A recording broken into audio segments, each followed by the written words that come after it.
में मुंतकिल कर दिए जाते हैं। अपने बैंक के किसी भी ब्रांच में जाएं और केवाईसी अपडेट करें और अपनी अनक्लेम डिपॉजिट रकम का दावा करें। आरबीआई कहता है जानकार बनिए, सतर्क रहिए।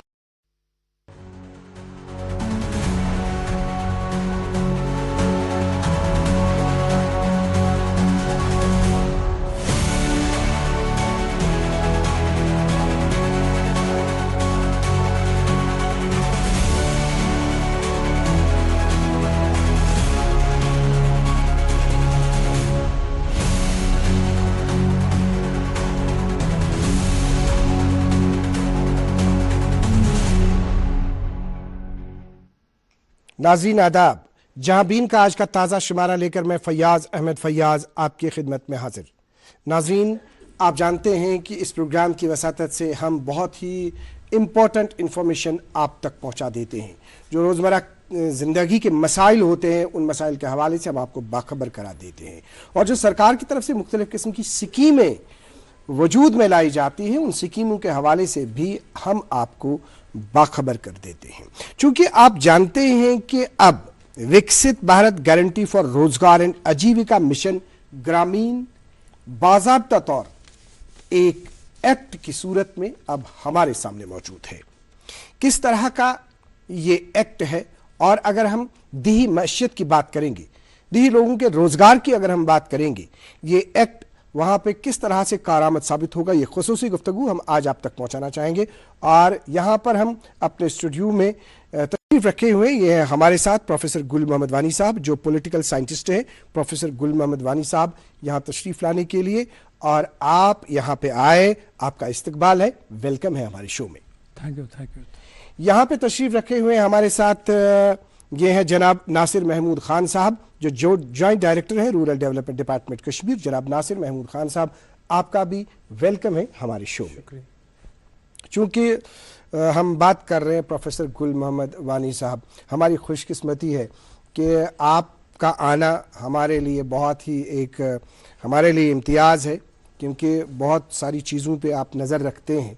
जिस तरह से हमने इससे पहले भी बहुत दफ़ा आपके साथ बहुत से मामलात के हवाले से बात की, लेकिन आज हमारे पास जिस तरह से अब ये एक्ट 2025 हमारे सामने आ गया, विकसित भारत गारंटी फॉर रोजगार एंड आजीविका मिशन, ये एक्ट जो हमारे पास है, हम सबसे पहले मैं आपसे ये तासुर जानना चाहूँगा कि जो हमारे माननीय प्रधानमंत्री जी की जो कोशिश है, जो उन्होंने कहा है कि हमें भारत को विकसित भारत के रूप में देखना है 2047, तो उस हवाले से थोड़ा सा मेरा पहला सवाल आपकी ओर जाएगा, क्योंकि आपने इससे पहले भी इस पर बात की है। तो क्या कुछ हम कर रहे हैं उसकी ओर जाने के लिए, फिर हम दूसरे सवाल पे आ जाएंगे।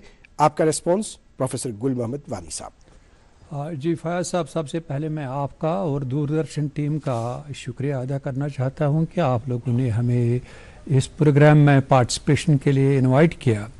जहां तक आपका ये क्वेश्चन है कि क्या कुछ किया जा रहा है, शायद मुझे लगता है कि आपका क्वेश्चन इससे स्पेसिफिक नहीं है, रिलेटेड है, लेकिन पॉसिबली आप ये भी जानना चाहते हैं कि क्या कुछ किया जाता है। चलिए, बहुत सारे मतलब ओब्वियसली बहुत सारे चीज़ों पर अलग अलग भी बात हो सकती है कि क्या किया जाता है इन डिफरेंट डोमेन्स में, चाहे अर्बन डेवलपमेंट में, रूरल डेवलपमेंट में, या फॉर एग्जांपल डिफरेंट कंपार्टमेंट्स होते हैं in the life of a nation, internal domain में, एक्सटर्नल डोमेन में। लेकिन यहाँ चूंकि आज स्पेसिफिकली आपने हमें यहाँ इनवाइट किया है, इस पर्टिकुलर एक्ट जो बिल्कुल क्वाइट रिसेंटली वजूद में आ गया, विकसित भारत गारंटी फॉर रोजगार एंड आजीविका मिशन, शॉर्ट एब्रीवेटेड फॉर्म में वीबी, विकसित बाक जी राम जी स्कीम जो है, ये इसने रिप्लेस किया जो इससे पहले Mahatma Gandhi national rural employment guarantee act. बिल्कुल। और Mahatma Gandhi national rural employment guarantee act से पहले जब ये पूरा एक कॉन्सेप्चुअलाइज हुआ था, ये रूरल डेवलपमेंट की ये एक एंटाइटलमेंट, एक एक्ट, तो उस वक्त ये सिर्फ नेशनल एम्प्लॉयमेंट गारंटी एक्ट था जी। 2005 में एक इम्पॉर्टेंट डेवलपमेंट इंडियन पॉलिटिक्स में ये हुई कि उस वक्त जो गवर्नमेंट थी अटल बिहारी वाजपेयी साहब की, उसको रिप्लेस किया यूपीए ने, लेकिन यूपीए को अपनी मेजॉरिटी नहीं थी तो उनको कम्युनिस्ट पार्टी जो थी उन्होंने सपोर्ट किया जी। कम्युनिस्ट पार्टीज ने इस मामले में एक स्टैंड लिया। कांग्रेस का अपना भी था लेकिन उससे ज्यादा, क्योंकि let us be very clear about facts कि सीपीआईएम और सीपीआई उनकी तकरीबन 60 उस वक्त थी पार्लियामेंट में उनकी मेजॉरिटी, तो उन्होंने इस पर काफ़ी प्रेशर जनरेट किया कि एग्रेरियन डिस्ट्रेस है पूरे हिंदुस्तान में, नए पॉलिसीज़ की वजह से और भी कुछ पॉलिसीज़ की वजह से, और जो इकोनॉमिक रिफॉर्म्स 1991 में डॉक्टर मनमोहन सिंह के टाइम से शुरू हुए, उससे इकोनॉमिक मॉडल जो इकोनॉमी का मॉडल था एक वेलफेयर स्टेट का जी।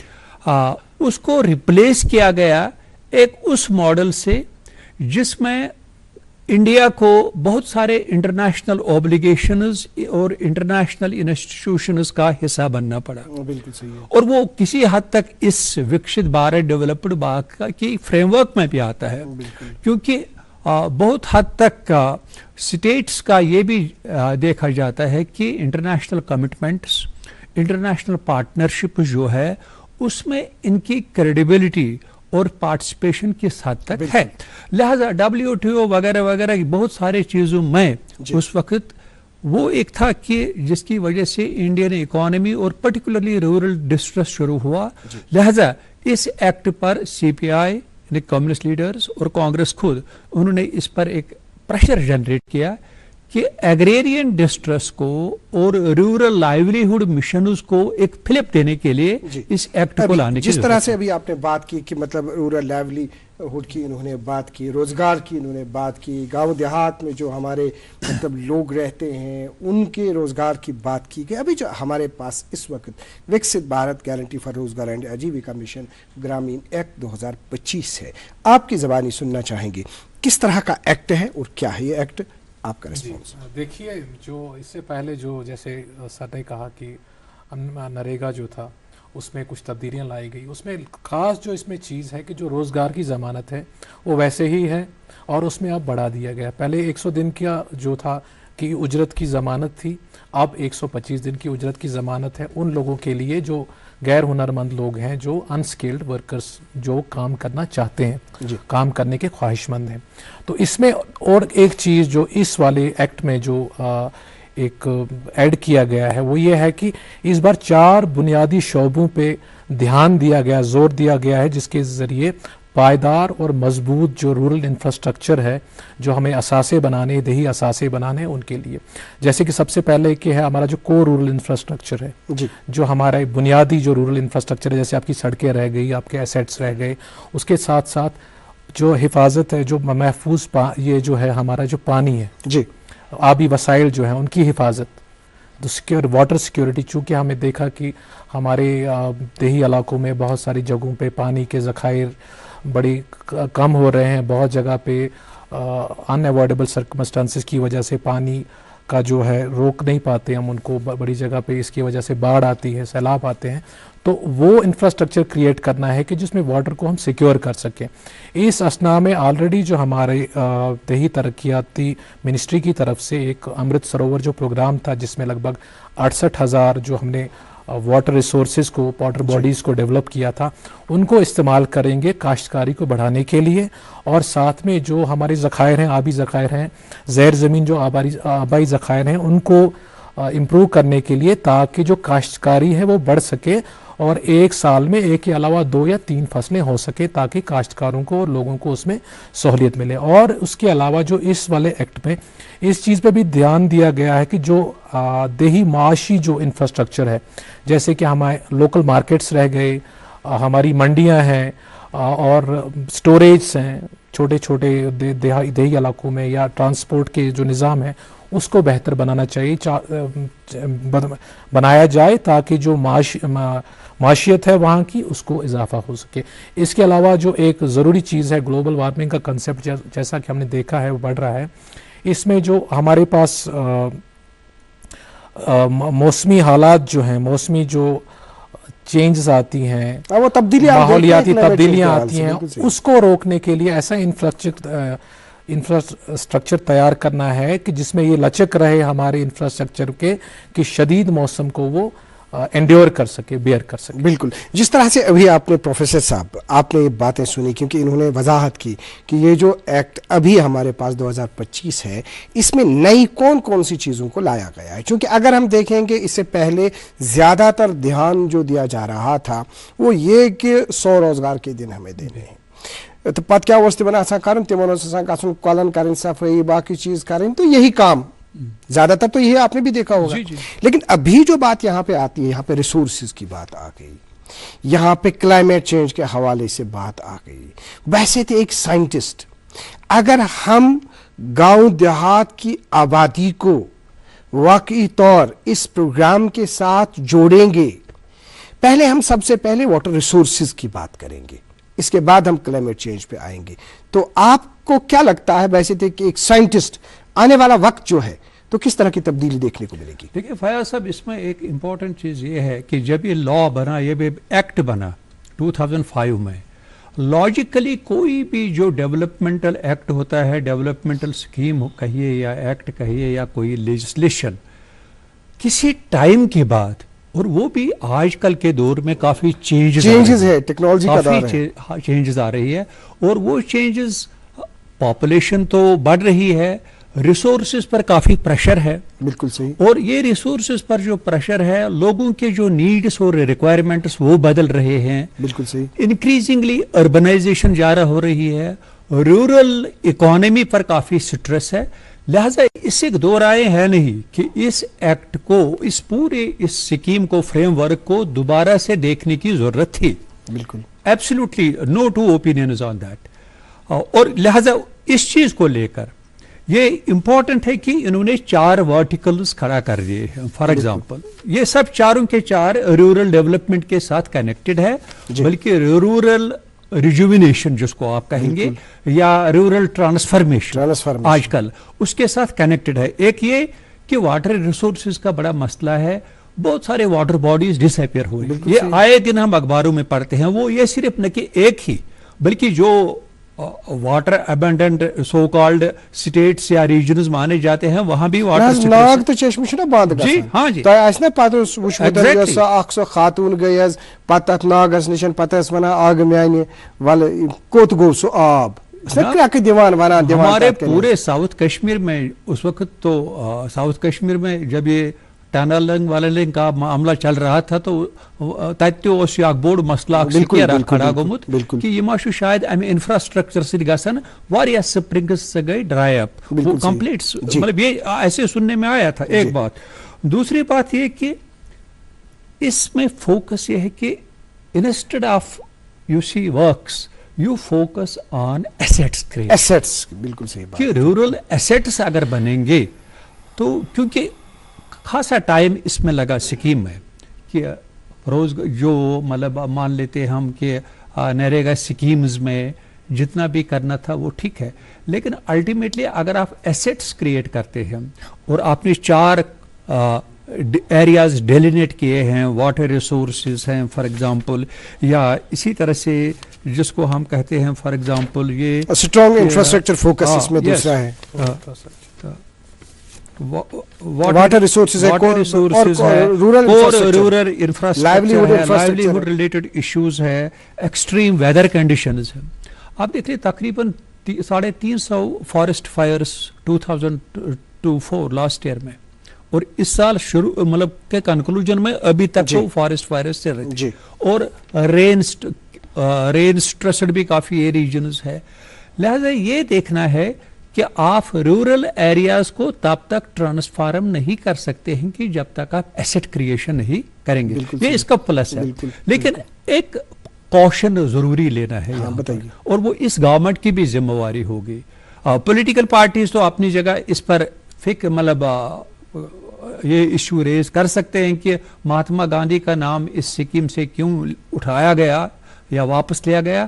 फिलहाल इस पे हम बात करेंगे कि अभी जो नई चीजें इसमें लाई गई। एक बात जरूरी है कि कहीं फाइनेंस के मामले में चूंकि ऑलरेडी स्टेट्स जो है, स्टेट्स में फाइनेंशियल मामला जो है काफ़ी टाइट है, एक बात। जी। दूसरी बात, चूंकि ये 60-40 रेशो रखा है इन्होंने, 60-40 रेशो में ये देखना है गवर्नमेंट ऑफ इंडिया का अपना भी एक है कि फाइनेंसेस के मामले में बहुत सारे वो प्रिकॉशंस इसमें भी लिए गए हैं कि डिजिटलाइजेशन, क्योंकि एक कंप्लेंट आपने देखिए, आप बात कर रहे हैं फाइनेंस के हवाले से, मैं रिस्पॉन्स आपसे हम चाहेंगे जनाब नासिर महमूद साहब, जिस तरह से अभी प्रोफेसर साहब ने कहा, क्योंकि एक ख़ास बात की तरफ इन्होंने ध्यान दे दिया कि वो इन्होंने जो फाइनेंस की बात की। अगर हम इससे पहले देखेंगे, आपसे ये जानने की कोशिश करेंगे कि अभी इसमें अगर हम देखेंगे, इसमें 60-40 है बाकी रियासतों को, और यहाँ अगर हम यूटी जम्मू कश्मीर की बात करेंगे इसमें 90-40 है, यानी सेंटर की तरफ से 90% मिलेगा, 10% यहाँ की सरकार की तरफ से मिलना चाहिए। तो अभी इससे पहले क्या था, थोड़ा तफसील आपसे खाली जो हमारा मटेरियल कंपोनेंट में था उसमें 25% का हमें स्टेट की तरफ से था, तो बाकी पूरा ये चूंकि सेंटर सेक्टर स्कीम था, यहाँ पे जो बाकी फंडिंग थी वो सेंटर से थी। अभी 90% मतलब सेंटर की तरफ से मिल रहा है। अभी स्कीम के हिसाब से हिमालयन जो रियासतें हैं या बाकी हमारी यूनियन टेरिटरी है, तो उनके लिए 90-10% है और बाकी जगहों के लिए 60 और 40 है, और जो लेजिस्लेचर के बिना वाली यूटीज़ हैं उनको एज यूजुअल सारा सेंटर से होगा। अभी जो बात की गई, जैसे नासिर साहब बात की गई कि रिसोर्सेज के हवाले से, वाटर रिसोर्सेज, क्योंकि अब आपने इसको मतलब अहाते को थोड़ा सा बढ़ाना है जी। अब मुझे लगता है कि रूरल डेवलपमेंट डिपार्टमेंट को भी थोड़ा सा अब थोड़ा आगे की तरफ चलना है, क्योंकि ये अब थोड़ा महदूद उधर तक नहीं रहा कि हमने अय्याम कार फराहम करने, पहले तो 100 करने थे, अब इसमें 25 की बढ़ोतरी हुई है, अब 125 अय्याम कार आपको ये करने, अब वो किस तरह उनकी निशानदी होगी उस पर भी हम बात करेंगे। लेकिन सबसे पहले ये जानने की कोशिश करेंगे कि जैसे अगर हम वाटर रिसोर्सेज की बात करेंगे, आपको क्या लगता है वाटर रिसोर्सेज में क्या करने की ज़रूरत है? फिर इसी सवाल से हम इनसे रिस्पॉन्स। जी देखिए, जैसा कि मैंने ऑलरेडी कहा कि हमने इससे पहले ही जो अमृत सरोवर का जो हमारा प्रोजेक्ट है वो शुरू हो चुका है। उसके अलावा हमारे पास जो वाटर हार्वेस्टिंग है, वाटर हार्वेस्टिंग क्योंकि बारिश बहुत सारे सीज़न में एराटिक होती है, बहुत सारे सीज़न में ज़्यादा होती है, दूसरे सीज़न में नहीं होती है, तो उस पर दो फ़ायदे हैं। एक तो ये है कि आपका फ्लड का जो खतरा है, आपके जो सैलाब वगैरह रुकेंगे, और दूसरा है कि जिस वक्त आपको बारिश का फुकदान होगा, पानी का फुकदान होगा, आपके पास वाटर हार्वेस्टेड जो पानी है वो दस्तयाब रहेगा आपाशी के लिए, बाकी ज़रूरियात के लिए।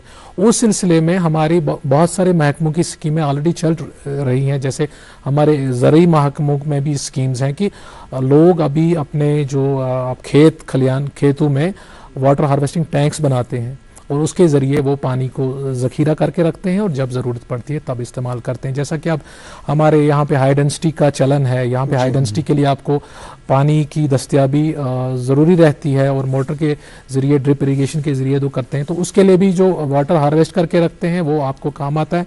उसके अलावा नॉट ओनली वाटर हार्वेस्टिंग, ये पानी के वजह से जो नुकसानात होते हैं, जैसे हमने कहा कि मौसम की कशीदगी की वजह से कहीं सैलाब आते हैं, बाकी तो डिफरेंट जो सॉइल कंजर्वेशन मैकेनिज़म्स हैं, जो हमारे पास चेक डैम्स बनाते हैं या हमारे पास जो बेंच टेरेसिंग करते हैं लैंड को, बहुत सारे लैंड डेवलपमेंट में हमारे रूरल डेवलपमेंट की जानिब से भी, इस नरेगा में भी ये काम किए जाते थे। तो ये चीज़ें हमें पहले से हम कर रहे हैं और इसमें अब और सूरत आएगी इंशाल्लाह इस नई स्कीम के तहत। तो ये काम चलता रहा है और इससे आगे और बेहतर रहेगा। और जो वाटर बॉडीज़ को रेस्टोर करने का चलन जो अमृत सरोवर के में हमने किया है वो आगे भी ऐसे ही चलता रहेगा। जी, अभी हम आपसे इसी सिलसिले में जो रेस्पॉन्स हम चाहेंगे, जैसे अभी हमने रिसोर्सेज की बात की, गांव देहात में हम देखते हैं कि हमारे चश्मे होते हैं, हमारी औरतें जाती हैं, लोग जाते हैं वहाँ पे पानी का इस्तेमाल करते हैं, लेकिन अभी अब दो चीज़ें मिल रही हैं इनको लोगों को।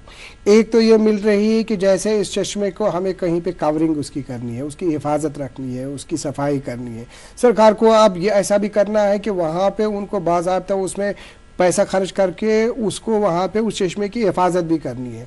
दूसरी चीज़ ये है कि जो वहाँ पे वो कंस्ट्रक्शन का काम जो भी होगा उसमें लोकल्स के लोग ही आ जाएंगे तो उनको वहाँ पे ये मिलेगा। तो ये वाटर रिसोर्सेज का जो सवाल है, जो इनकी हिफाजत है, तो किस हद तक ये हमें इसमें मददगार साबित हो सकती है अगर हम इन चीज़ों को इसमें इम्प्लीमेंट करें? नहीं, ये सिर्फ वाटर रिसोर्सेज का नहीं, चारों वर्टिकल जो है, चारों स्पेसिफिक एरियाज, इसमें कोई शक नहीं है कि चारों में काफ़ी पोटेंशियल है। रूरल ट्रांसफॉर्मेशन के लिए और रूरल रिजुविनेशन के लिए, क्योंकि ये एक बड़ा इशू है आजकल। हम स्मार्ट सिटी की बात कर रहे थे और स्मार्ट सिटीज़ पर हर जगह काफ़ी पैसा भी खर्च हुआ, वो भी एक मिशन है। तो ये बात भी चली साथ साथ कि व्हाट अबाउट स्मार्ट विलेजेस, क्योंकि वो तो नेचुरली एक हमेशा था कि हिंदुस्तान अब भी कितनी भी अर्बनाइजेशन हुई तब भी ये ज़्यादा अभी भी रूरल पॉपुलेशन ही है। लिहाजा ये लाजमी तौर पर मतलब एक बड़ा इम्पोर्टेंट इशू था कि आप इसको कंसेप्चुलाइज कर लीजिए कि गाँव में हम किस तरह से ये पैसा जो होगा, स्टेट का कितना कंट्रीब्यूशन होगा, सेंटर का कितना कंट्रीब्यूशन है, कि we should ultimately be able to create some infrastructure. बिल्कुल सही बात। एक दूसरा, we should be able to create assets, और ये एसेट्स ये भी है क्योंकि इकोनॉमी चाहे हॉर्टिकल्चर है, एग्रीकल्चर है, इसमें भी काफ़ी चेंजेस आ रही है। लोगों के जो डाइटरी हैबिट्स हैं वो बढ़ रहे हैं। एप्पल की फॉर एग्जांपल हाई डेंसिटी वगैरह, और इसमें पानी कहाँ कहाँ तक लेना है, हर जगह ये बड़ा इम्पोर्टेंट है कि आप कैसे रूरल एसेट्स को क्रिएट करेंगे। वो इसमें काफ़ी पोटेंशियल है इस स्कीम में, क्योंकि इन्होंने इसको देखकर ऑब्वियसली 25 साल के बाद आपका एक एक्सपीरियंस है। अब दूसरी बात इसमें मैं ऐड करना चाहूंगा क्योंकि वक्त हमारे पास कम है, हम क्लोज करना चाहेंगे प्रोग्राम को, वो ये चीज कि जो हमारे पास सेंट्रली स्पॉन्सर्ड मुख्तलिफ स्कीमें हैं, जैसे अगर हम पीएम अधिशक्ति स्कीम की बात करेंगे या इसके साथ साथ जो बाकी सेंट्रली स्पॉन्सर्ड स्कीम्स है, उसको उन स्कीम्स को भी इसमें जोड़ने की गुंजाइश रखी गई है। ये एक और प्लस पॉइंट है। तो आपका किस तरह का मैसेज रहेगा? नॉट ओनली दैट, इसमें दूसरा भी ये है कि ग्राम सभा जो है, ग्राम पंचायत, वो और स्टेट गवर्नमेंट्स, क्योंकि क्या होता है हिंदुस्तान जैसी कॉम्प्लेक्स कंट्री में वन साइज फिट्स ऑल, कि जो स्कीम आप डिजाइन करते हैं नॉर्थ ईस्ट के लिए या साउदर्न इंडिया के लिए या यूपी के लिए, वो आप दूसरी स्टेट के लिए भी डिजाइन करते हैं।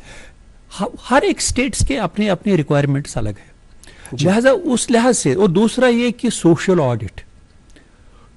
ऑडिट एक लैप्स, मतलब मैं लैप्स नहीं मानूंगा क्योंकि एक एक्सपीरियंस थी इसकी पूरे नरेगा की, एमजी नरेगा की, उससे ये इन लोगों ने और गवर्नमेंट ने और पॉलिसी मेकर्स ने ये सीखा कि इसको ऑडिट की भी जरूरत है जी।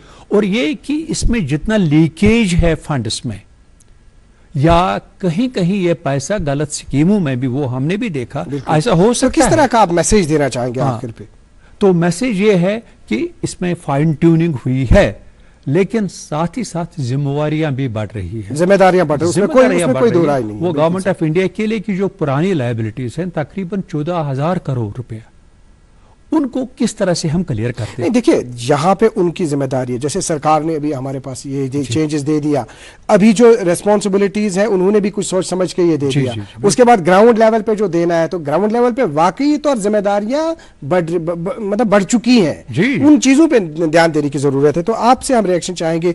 आखिरी एक तो मैसेज भी इसी में आपका, ये बताइए आप नासिर साहब कि जो अभी मतलब ये है, तो किस हद तक आपको लगता है कि ये मददगार साबित हो सकता है फ्यूचर में दी मैशियत के लिए, पर्टिकुलरली एक लाइन में मैसेज? जी बिल्कुल, इससे ये होगा कि हमारा एक ही है कि हमारा जो इंफ्रास्ट्रक्चर बढ़ेगा, उसके अलावा हमारे जो ये प्लान्स बनेंगे वो मुकामी और मजबूत लेवल पे बनेंगे, ग्राम लेवल पे बनेंगे, और इसमें जो एक रियलिस्टिक प्लान्स बनेंगे और लोगों की ख्वाहिशात के मुताबिक उनको काम भी मिलेगा और उनको इंफ्रास्ट्रक्चर भी मिलेगा। और जो इससे पहले थोड़ी कहीं पे कहीं फुकदान रहा है, निगरानी का फुकदान रहा है या अलम दरामद में कहीं कमियां रही हैं, उसमें भी इंशाल्लाह। जनाब नासिर साहब, आपने दूरदर्शन न्यूज़ का अपना कीमती वक्त दे दिया, आपका बहुत बहुत शुक्रिया। जनाब प्रोफेसर गुल मोहम्मद वानी साहब, आपने दूरदर्शन न्यूज़ का अपना कीमती वक्त दे दिया, आपका बहुत बहुत शुक्रिया। नाज़रीन मोहतरम, आपका भी बहुत बहुत शुक्रिया। आज के शुमारे में इतना ही, अगले शुमारे में आपसे फिर मुलाकात करेंगे। जब तक के लिए अल्लाह हाफ़िज़ नासिर।